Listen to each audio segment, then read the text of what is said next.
Siapakah Insinyur Salah Atia ini? Mengapa kematian beliau menggemparkan Kairo? Dengan pemakamannya yang dihadiri lebih dari 1,5 juta orang.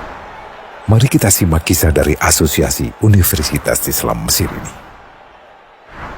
Al-Kisah dari kampung kecil bernama Tafahna al-Ashraf, distrik Middle Ghamir, Provinsi Dakohlia, Mesir, ada 9 orang sarjana miskin lulusan Fakultas Pertanian. Lalu mereka pun sepakat membuat sebuah peternakan unggas, sembari mencari mitra ke-10. Namun mereka terbentur modal, maka dengan sekuat tenaga mereka kumpulkan dari hasil menjual tanah, perhiasan istri, hingga meminjam. Meski tidak banyak terkumpul, namun mencukupi untuk memulai usahanya. Pertanyaan tersisa, siapa mitra yang ke-10? Insinyur Salah, satu dari mereka pun berkata, "Aku sudah menemukan mitra yang ke-10. Siapa?" kata teman-temannya. "Allah," lanjutnya. "Allah akan menjadi mitra usaha kita yang ke-10. Allah akan mendapat 10% dari keuntungan kita. Dengan perjanjian, Allah yang akan memberikan perlindungan dan pemeliharaan, keamanan dari segala wabah penyakit." Akhirnya mereka pun sepakat. Kontrak kerjasama pun ditulis secara rinci dan dicatatkan ke notaris, lengkap dengan peran mitra ke-10 tersebut. Tak disangka, setelah 1 musim bisnis mereka langsung meroket, jauh dari yang dibayangkan sebelumnya.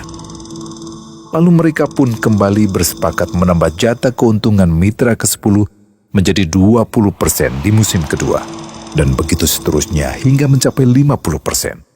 Lalu bagaimana keuntungan mitra ke-10 itu dialokasikan? Dimulai dengan membangun sekolah dasar Islam putra, lalu lanjut putri, kemudian sekolah menengah putra, kemudian putri. Tambah lagi madrasah aliyah putra, lalu putri. Tapi karena keuntungan terus membanjir, akhirnya dibentuklah Baitul Mal. Dan mereka pun mengajukan ke pemerintah untuk membangun universitas di kampung. Awalnya ditolak dengan alasan tiadanya akses bagi para mahasiswa. Tak berapa lama mereka pun mengajukan pembangunan universitas lengkap dengan stasiun kereta beserta jalurnya dengan biaya mandiri. Akhirnya permintaan ini disetujui, dan pertama dalam sejarah Mesir berdirilah sebuah universitas di perkampungan kecil.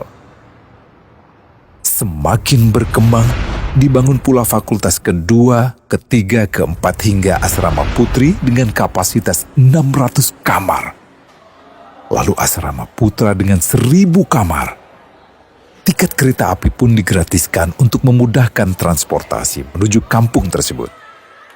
Tak cukup hanya itu, dibangun Baitul Mal berikutnya hingga hilang kemiskinan di daerah tersebut. Dan program ini diduplikasi ke kampung-kampung lain hingga bisa dikatakan tak ada kampung yang disinggahi Insinyur Salah kecuali akan dibangun Baitul Mal untuk warga. Bantuan pun diberikan untuk fakir miskin dan para janda. Pemuda pengangguran pun dilatih untuk mengelola perkebunan sayur hingga mandiri, bahkan sampai bisa mengekspor ke negara tetangga. Pada saat panen raya, seluruh penduduk dikirimi paket sayur. Di hari pertama Ramadan diadakan buka puasa bersama untuk seluruh penduduk desa. Mereka memasak dan hadir ke lapangan yang dipenuhi beraneka makanan. Disiapkan juga perabotan untuk gadis-gadis yatim yang ingin menikah. Dan ini semua merupakan sedikit dari banyaknya kebaikan yang dilakukan oleh Insinyur Salah. Hingga pada akhirnya disepakatilah keuntungan perusahaan 100% untuk Allah.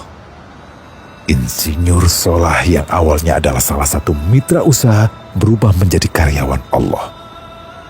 Dia hanya menerima gaji, namun dia memberikan Tuhannya syarat agar membuatnya hanya butuh kepadanya dan hanya meminta kepadanya. Inilah sosok Insinyur Salah Atia, aktor utama kisah menakjubkan ini. Keikhlasannya membuat ia sama sekali menolak terkenal di media massa.